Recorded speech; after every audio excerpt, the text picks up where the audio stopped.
Hello and welcome to the first in our cash flow forecasting series of web chats. We are joined by Nicholas Christian, Managing Partner of Cashforce, one of the leading working capital management service suppliers who help their clients to improve their cash flow forecasting practices and systems. And we are going to be discussing something that every corporate treasurer would like to do: how to get cash flow forecasting right. Now, Nicholas, you've got massive experience in this area, but why do companies struggle with this process? Well, Jack, most mid-size to large corporations that are represented around the globe, they actually have an increased degree of complexity that they face. So the increased degree of complexity typically comes from the different entities they have to manage around the globe. They come from the different bank relationships they need to manage, again, across the globe, dealing in different currencies, but most and for all, the different ERP systems that they typically need to manage, in which a vast amount of the important data is sitting for cash flow forecasting. So it isn't just the number of different companies, it's the number of systems that causes the complexity. That's absolutely right. Now, it could also be that you have a large organization with one consolidated IT or ERP infrastructure, and you have only one system, but still it will contain what I call millions of different transactions. And nowadays there are systems to manage and cope with that vast amount of transactional data. But if you look to treasury departments and the way they typically handle cash flow management and forecasting today, it's still a lot Excel-based analysis based on summaries, on aggregations, because there is still the struggle existing of handling these massive amounts of data coming from different places around the globe and trying to make sense of where the cash is going and where it's being consumed. So the issue really is who should be involved in this process. I just assumed it would be Treasury leading it and doing it. Is that not right? Well, no, Jack, it isn't. And it is indeed it's an obvious answer to say, well, it's a Treasury department that drives at this point the cash flow forecasting.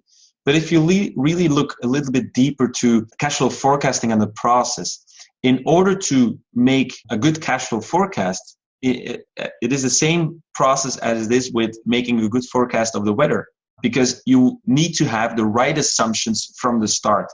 Right assumptions will increase your accuracy, but the right assumptions, they will come not from the Treasury department. They will come from all of the other departments that are driving the cash ins and the cash outs in the business. But does this vary in the process of order to cash versus, say, purchase to pay? Is the process still the same?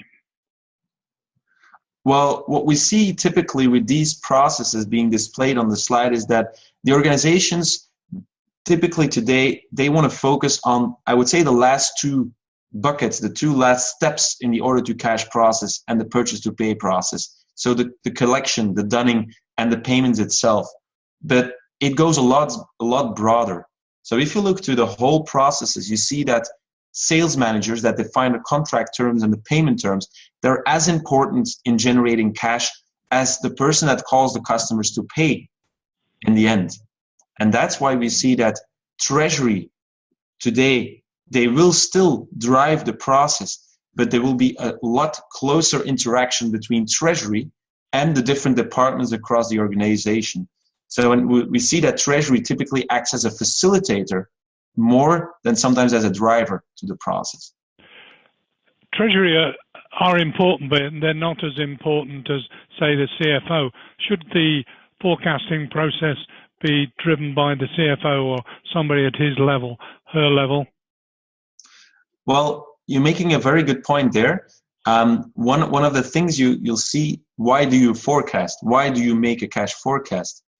Organizations want to identify where their cash needs are. They want to forecast if they will be needing cash in the future They will need to talk to financing providers, to banks, investors, and others.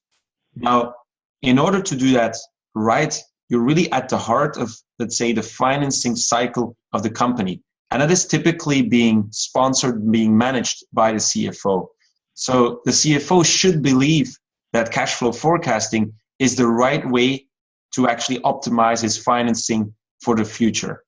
And if he believes that he can steer treasury to do, I would say, the hard work, the most important work there is to make a good cash flow forecast, that they will need to interact in their operations with the different departments. So it's a organization-wide process in the end.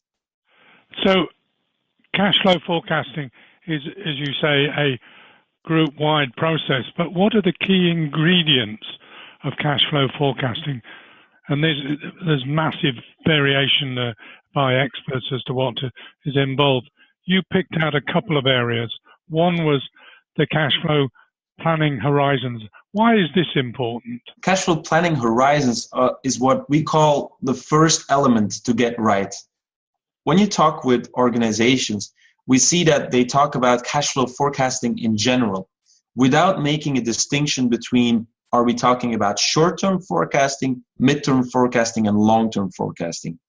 That is, it is one of the most essential points to start with and to think about what is my short-term, mid-term, and long-term forecast, because those different horizons will have different levels of accuracy. But they also, the level of accuracy and the horizons change by industry and type of business, don't they? They have different dynamics. How do you manage that? That's absolutely correct. What you see in different industries, let's say one industry compared to the other, is that short term, for one industry, manufacturing industry with very, very short cycles might be just 1 month. And when you look to energy suppliers, or you look to energy people, the organizations that actually buy and they sell energy on a trading market, they have contracts that are actually having horizons of multiple months, or it could be years even. So their short term is actually pretty relative, is pretty long in relation to manufacturing organizations. If you look to distribution organizations that need to import, for example, cars all across the globe, you have an extremely long order to cash cycle. So it makes sure that the short term and the midterm will be quite extended. Now, in order to answer your question, to make good sense of that, each treasury department and organization needs to identify for itself what the main business cycles are like, if they have any seasonality, and so what the different terms of cash flow forecasting should be. But within large groups like Statoil, they found that the dynamics of their business are so different that, in fact, in some ways they gave up cash flow forecasting and went to a much more fluid system. Are we seeing moves to more fluid cash flow forecasting as the complexity rises? That is correct. I think each individual company needs to define what is useful to them. And again, I take maybe the example of an energy supplier, which is quite depending on, I would say, the weather forecast and the temperature. Now, what you see typically in those businesses is that they will start from what they call the base case scenario and try to adjust day by day, week by week, and month by month if actually those temperatures, they're being met, and they'll adjust the forecast. So it becomes a rolling process. But as you talk about a rolling process, you actually refer back to one of the complexities that we discussed at the start. In order to do an update day by day, to really have a rolling forecast, you need to have good processes to make a forecast and to actually make sense of the vast amount of data that you need to make that forecast. You used a term there that I've not heard before, rolling processes. Is that something that we're talking about more often in cash flow forecasting these days? Yeah, absolutely. The idea is basically that when you basically change day, it becomes tomorrow. The cash flow forecast could become actually totally different from the one that you actually had the day before. And the one that you look next week might be also different. So you're having actually new elements that can come into play and that will influence the forecast. And I'm making reference here to one important point, and that is the component that we didn't discuss, is that the historic cash flow. A lot of companies, they try to make sense of cash flow forecasting without first understanding what is driving their cash flow historically speaking. But we're getting turbulence all the time. The past is less relevant than the future in many industries.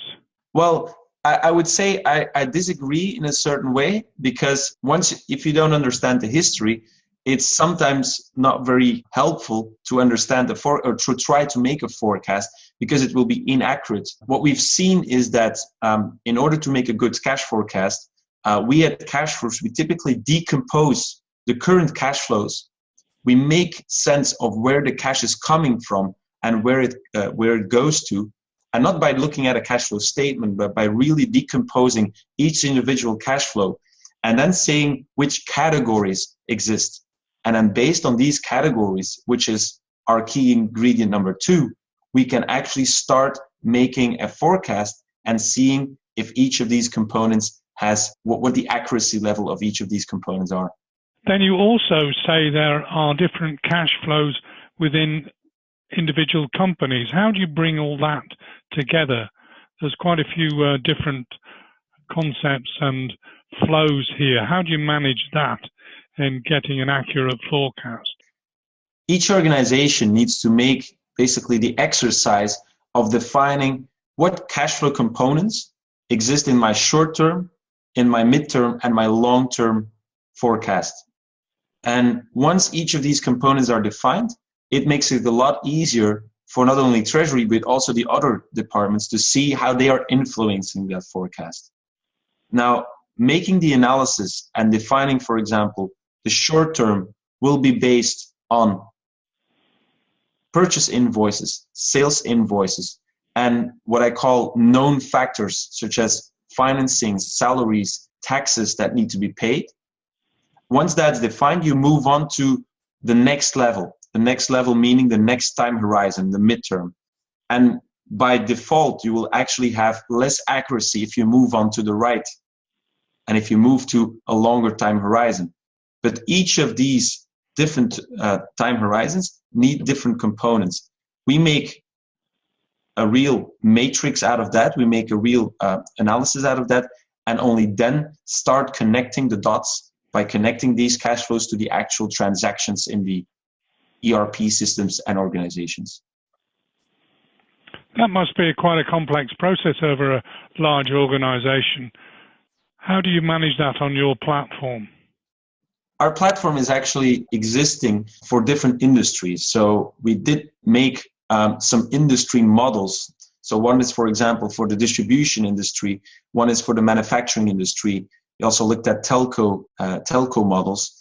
And for each of these industries, we have one model with a predefined set of cash in and cash out flows that we then tailor towards the organization the specific organization that we're dealing with. Because we know already what is actually, I would say, standard in terms of time horizons, in terms of cash flow categories, we already start not from a blank sheet of paper, but we start from a certain template. Now, and then connecting the dots, connecting those cash flow categories with the different ERP systems, for that to be done well, you need to have what we call connectors. So we do connect, for example, specifically to SAP's, Oracle's, Microsoft Dynamics AX. So all of the different major ERP systems that exist, we have made specific connectors to actually do an easy translation of all the data sitting in those systems. The volume of data is so big these days that quite a few of the normal processing systems cannot handle it. How do you deal with this volume of data? So we've designed the system in a way that it's efficiently handling the vast amount of data that's being input.